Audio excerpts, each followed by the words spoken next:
Assalamualaikum warahmatullahi wabarakatuh. Halo Sobat Hukum, dimanapun Anda berada, selamat datang kembali di channel Fakultas Hukum Universitas Asahan. Bersama aku, Sabita Eltris. Hari ini, bincang-bincang kita kehadiran salah satu narasumber hebat kita, narasumber luar biasa kita. Kenapa saya katakan narasumber luar biasa? Karena beliau selain konsultan pendidikan, beliau juga merupakan salah satu dosen di Fakultas Pertanian Universitas Asahan. Langsung saja kita sambut Bapak Amar Ma'ruf. Selamat siang Bapak. Siang, kasih banyak Mbak Gita. Kasih banyak. Gimana nih Pak, tadi ke sininya kena hujan nggak? Karena kan cuaca kita saya agak... dari pagi kebetulan. Oh iya. Dari pagi ngajar dari 3 kelas. Dengar-dengar sedikit info nih Pak, dapat beasiswa di luar negeri. Iya. Luar negeri di mana Turki, tuh Pak? di Turki. Kalau di Turki di kota mananya? Di Turki saya di Antalya. Jadi kalau Turki itu kan satu daratan ya kan. Yang kita sering dengar kan Istanbul. Iya. Istanbul itu yang paling atas, kalau Antalya paling bawah, selatan. Gitu. Cuma memang kalau untuk orang Indonesia Antalya kurang terkenal mungkin ya. Tapi justru di Turki atau mungkin di Eropa itu cukup terkenal ya. Jadi salah satu destinasi wisata penting ya, bahkan saya baru lihat data, saya cek lagi itu jumlah turis ke kota itu aja untuk saat ini 2023 udah lebih 15 juta ya, untuk 1 tahun aja ya 15 juta gitu. Di Turki di universitas mana Pak? Saya di Akdeniz University. Akdeniz itu artinya Mediterania, pernah dengar ya mungkin ya. Kalau Mediterania sering dengar ya kan. Itu di apa? Akdeniz itu kalau Ak itu dari bahasa Turki ya. Ak itu artinya cerah, Deniz artinya laut. Jadi laut cerah atau laut tengah atau laut Mediterania. Berarti kalau beasiswa kuliah di luar negeri itu kalau di Turki terutama Pak, itu bahasanya apa Pak? Apakah menggunakan standar internasional atau bahasa negara itu sendiri? Kalau di sana jadi sama ya, sama kayak kita lah, kayak orang Indonesia. Sebagian besar orang sana memang nggak bisa bahasa Inggris, sama mungkin ya kayak kita. Jadi makanya termasuk di kampus juga sebagian besar dosennya juga belum bisa bahasa Inggris. Jadi kuliahnya lebih banyak pakai bahasa Turki. Gitu. Termasuk strata 3-nya juga? Ya termasuk S2, S3, tapi kalau S2, S3 ini kan apa ya, kita banyak literatur dari luar gitu. Jadi masih apalah mix. Setengah bahasa Inggris, setengah bahasa Turki gitu. Tapi kalau S1 termasuk ya semua mahasiswa asing pakai bahasa Turki mereka. Nah, kalau kesulitan pendidikannya itu gimana Pak di sana? Kesulitan sebenarnya apa ya?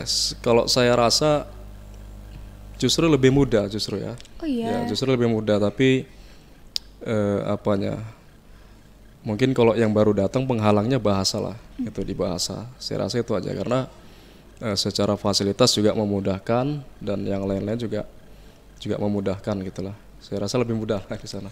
Nah, kalau perbedaan yang signifikan nih Pak, pendidikan di Indonesia dengan tata cara pendidikan di luar negeri itu gimana Pak? Ya, jadi masing-masing negara kan kita punya apa ya, standar ya, atau acuan lah bisa kita bilang ya.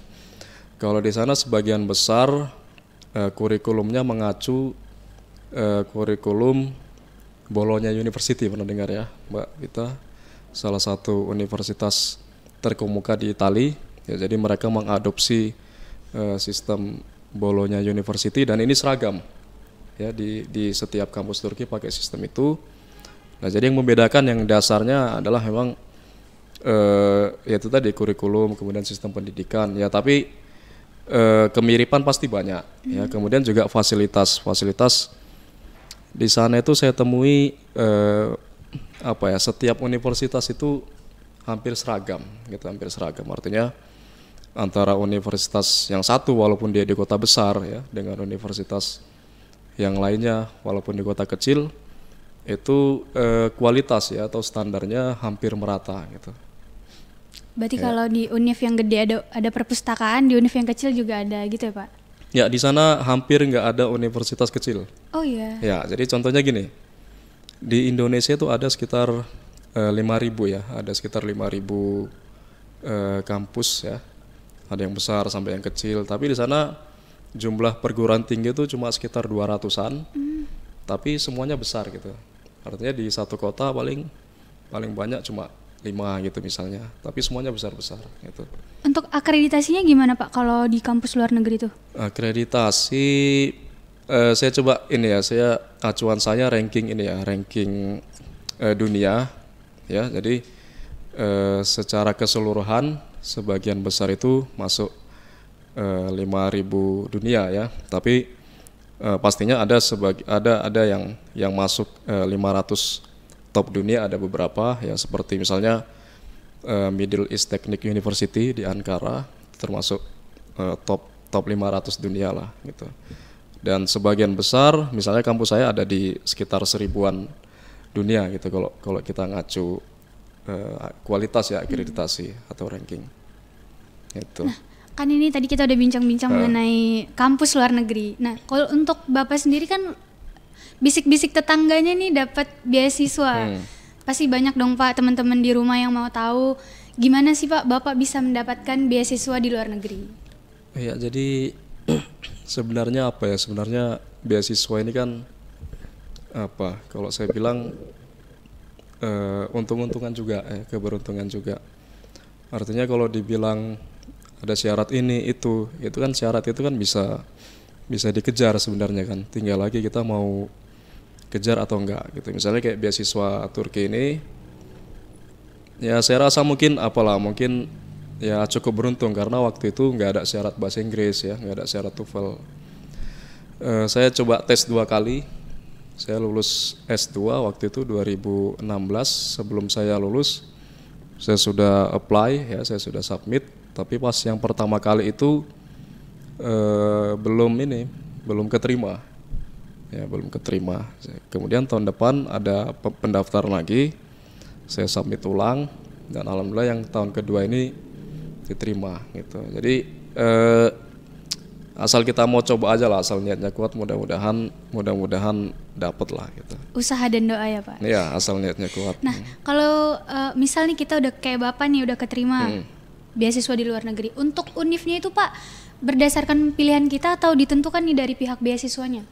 UNIF, mungkin sebelum itu saya coba kasih informasi sedikit ya tentang format beasiswanya.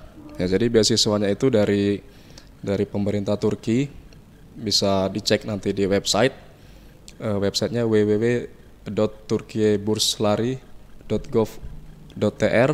Nah, jadi website bisa dicek di situ ya untuk informasi beasiswa, dan mereka setiap tahun buka untuk semua jurusan seperti kedokteran pun ada, bahkan pertanian dan lain-lainnya ada semua gitu. Nah, jadi bisa dibuka di situ ya untuk format beasiswa. Kemudian apa tadi saya lupa. Pemilihan. Pemilihan UNIF. ya, pemilihan. Ya, kita buat akun ya. Pertama buat akun. Kita masukkan semua syarat, IPK segala macam gitu ya, IPK, transkrip segala macam, sertifikat semuanya. Kemudian di sistem pendaftaran itu kita diberi pilihan, ada 12 pilihan waktu itu, kampus dan jurusan ya. Jadi saya ada sekitar 12 universitas, dan terakhir nanti setelah kita lolos mereka menyesuaikan dengan pilihan dengan request penelitian kita gitu. Misalnya saya pertanian, jadi mereka pilih kampus yang paling cocok dengan pertanian dan sesuai dengan topik riset yang mau saya inginkan gitu. Oh, berarti itu menyesuaikan di kitanya ya Pak ya? Ya. UNIF-nya. Ya, mereka yang milihkan, tapi sebelumnya kita udah pilih dulu ya, nih. kita udah pilih. Berarti nggak beda jauh sama kita mau pertukaran pelajar juga nih Pak. Karena kan kalau pertukaran pelajar kita juga milih UNIF, nanti ditentukan juga tuh kita lulusnya di mana. Berarti nggak beda jauh ya Pak ya? Ya, mungkin ya. Nah, kalau di luar negeri nih Pak, culture shock-nya apa nih? Kalau kuliah di Bapak kan S1-nya di S1 S2-nya di Indonesia. Jogja, ya. Nah, apa Pak culture shock waktu di luar negeri? Ya, sebenarnya kalau culture shock ini kan masing-masing ya kan, masing-masing. Kalau culture shock itu kebetulan dari SMA saya udah merantau ya kan, SMA merantau, kemudian S1 S2 juga merantau. Kalau culture shock sebenarnya enggak ya, tapi mungkin yang agak perlu adaptasi itu pastinya bahasa, memang bahasa dan bahasa. Kalau yang lain misalnya orang Indonesia seperti ini, orang Turki seperti ini tuh mudah-mudahan kita bisa menyesuaikan. Tapi memang faktor bahasa itu yang paling sulit. Ya misalnya gini, tadi saya sampaikan di sana orang Turki sebagian besar nggak bisa bahasa Inggris. Ya kan. Nah, misalnya kita beli di pasar ya, beli di pajak lah kalau orang sini. Kita beli sayuran aja kadang bingung gitu, mau ngucapkannya seperti apa karena kita nggak tahu nih mau ngucapkan. Misalnya kita beli harganya 10, kita nggak tahu itu mengucapkannya gitu. Misalnya mau beli paket internet, bahkan hal-hal sesimpel itu pun kita merasa kesulitan ya waktu di bulan-bulan pertama gitu. Bapak di tahun berapa untuk Strata 3 di luar negeri, Pak? Ini programnya jadi 1 tahun, kita harus begitu sampai kita harus ngambil bahasa kan. Saya datang ke Turki September 2017. 1 tahun kita harus masuk ke kelas bahasa Turki dulu. Cuma mulai S3-nya, mulai kuliah di pertaniannya itu 2018 sampai 2023, sekitar 6 tahun. Nah, untuk persyaratan lulus, Pak, kalau di kita kan ada tugas akhir, syarat lulus akhir kayak bikin skripsi, S2, S3-nya kan ada yang kayak gitu, Pak. Kalau di luar negeri gimana tuh, Pak? Saya dari saya jelaskan dari S1 ya. Iya, boleh. Kalau S1 di sana skripsinya nggak ada. Ya, jadi mahasiswa yang semester akhir atau tahun akhir itu mereka ditugaskan untuk buat project. Jadi buat project, kemudian buat laporan. Nah, itulah yang jadi, tapi bukan sifatnya bukan seperti skripsi. Dia cuma sekedar tugas, dibuat laporan, kemudian itulah salah satu mungkin kredit ya, salah satu kredit. Nah, kemudian untuk yang S2 dan S3, kalau di sini kan S2 tesis, ya kalau S3 disertasi ya. Tapi kalau istilah bahasa Inggrisnya kan baik S2 maupun S3, kalau misalnya di luar itu kan tesis ya. Tesis ada master tesis sama doktoral tesis gitu. Untuk syaratnya saya rasa untuk secara teknis, secara bobot riset, saya rasa kampus-kampus kita di Indonesia nggak kalah secara bobot riset ya, karena saya S2 juga di Indonesia ya kan. Saya bisa bandingkan secara bobot riset. Sebenarnya bobot riset saya sewaktu S2 itu jauh lebih berat ya daripada pas S3. Nah, cuma kelebihannya di sana sekecil apapun ya, apapun yang kita lakukan harus kita dokumentasi dengan sebaik-baiknya. Jadi sehingga walaupun penelitian sederhana harus dipublikasikan. Itu harus dipublikasikan. Kalau di sini kan kita Scopus ya di Indonesia ya. Cuma di banyak negara itu ada selain Scopus ada namanya Web of Science. Nah, itu jadi salah satu syarat lulus. Jadi mahasiswa ya, terutama yang pasca sebelum lulus mereka harus publish, kemudian ke jurnal yang terindeks Web of Science ya, ada Emerging Science Citation Index gitulah. Kemudian ada Science Citation Index Expand, nah itu dan sejenisnya gitu. Nah, cuma kebetulan waktu saya kan masuk angkatan 2018 ya. Jadi angkatan kami itu syarat lulusnya masih sekedar asalkan yang penting jurnal internasional dan terindeks Google Scholar itu sudah lulus ya. Walaupun pembimbing itu harus mewajibkan kita, walaupun itu nggak jadi syarat lulus, mewajibkan kita untuk tetap setiap riset dipublikasikan di jurnal Web of Science Q1. Mungkin udah pernah dengar ya Mbak Bita, Q1 minimal Q2 kayak gitu. Oke, ini pertanyaan selanjutnya agak pribadi nih ya Pak. Sebelumnya Bapak udah berkeluarga? Udah berkeluarga teman-teman. Nah, berarti Bapak nikah di tahun berapa? Saya berkeluarga 2017. Berarti sebelum berangkat. Sebelum berangkat. Itu gimana Pak, istri ditinggal di rumah? Pernah saya bawa ke sana ke Turki. Iya. Ya, jadi 2017 Juli saya nikah, kemudian keterima beasiswa itu Agustus ya, September saya berangkat, artinya belum ada 2 bulan ya, setelah nikah belum ada 2 bulan, harus jauh-jauhan waktu itu memang. Jauh-jauhan saya berangkat duluan, kemudian sekitar Februari 2018 saya bawa ke sana sampai September 2018. Kalau saya pengennya pengennya sampai lulus. Nah tapi karena culture shock tadi ya kan, kalau kita karena terbiasa merantau jadi nggak masalah. Kebetulan istri mungkin belum terbiasa ya kan, jauh dari Indonesia, jadi harus pulang dulu ke Indonesia. Tapi istri nggak apa-apa tuh Pak ditinggal buat pendidikan? Nggak masalah, karena setiap setengah tahun saya pulang ke Indonesia. Itu untuk libur semasa perkuliahan itu gimana Pak? Apakah sama kayak di Indonesia? Kalau yang suka bola ini ya, untuk yang suka bola itu kan sering lihat Liga Eropa ya kan.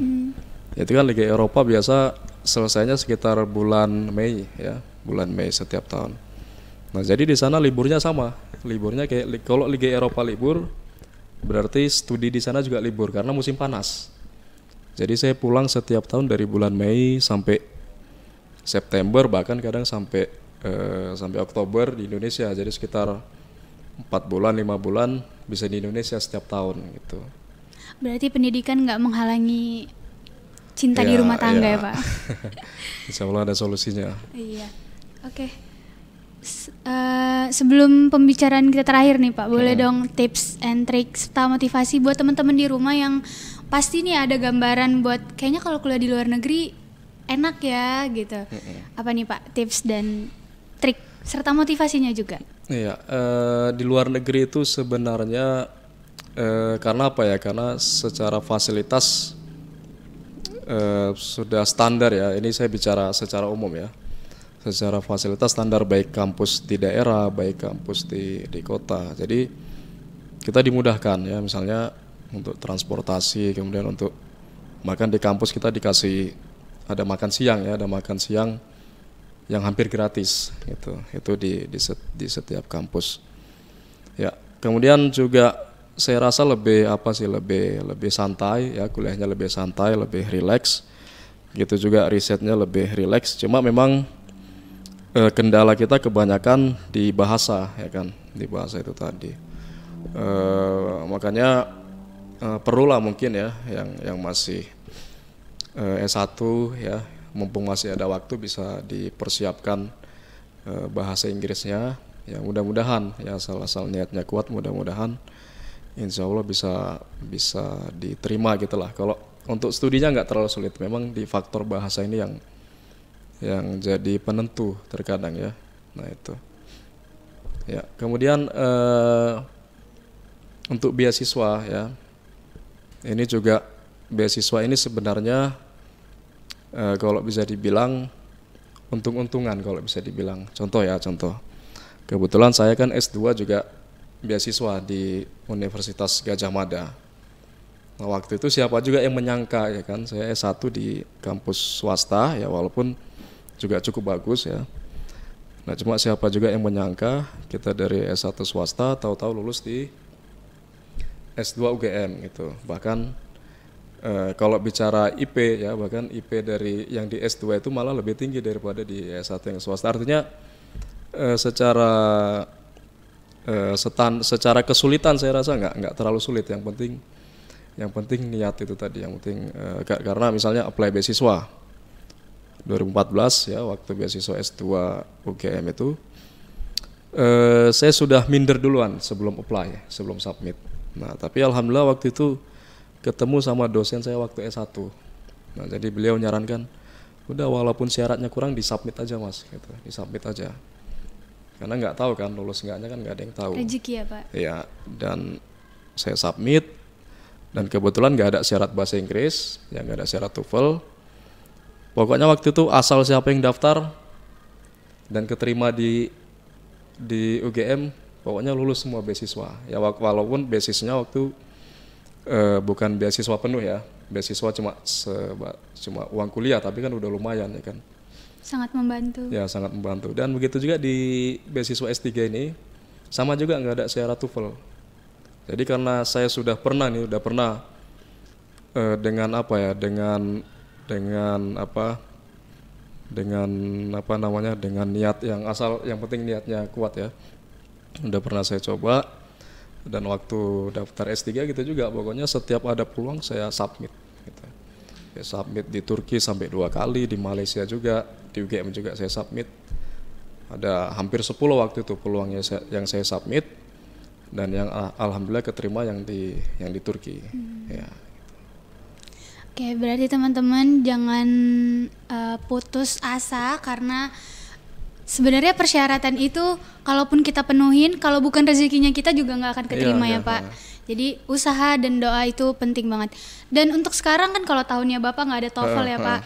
Nah sekalian selain penguatan bahasa, kita juga perlu di akademiknya, itu di TOEFL teman-teman. Oke, terakhir banget nih Pak. Bahasa Turkinya jangan lupa tonton sampai habis apa nih Pak? Panjang kali. Jangan lupa tonton. Jangan lupa tonton. Bentar. Islemeye unutma. Oke. Ya saya udah agak lupa, ini udah 3 tahun di Indonesia, jadi iya, Pak, ya. harus apa lagi, harus ingat-ingat lagi. Oke. Terima kasih kepada Bapak yang sudah meluangkan waktu di podcast kita kali ini. Baik, terima kasih teman-teman. Jangan lupa like, comment, dan subscribe channel YouTube kita. Dan tonton video ini sampai habis. Assalamualaikum warahmatullahi wabarakatuh.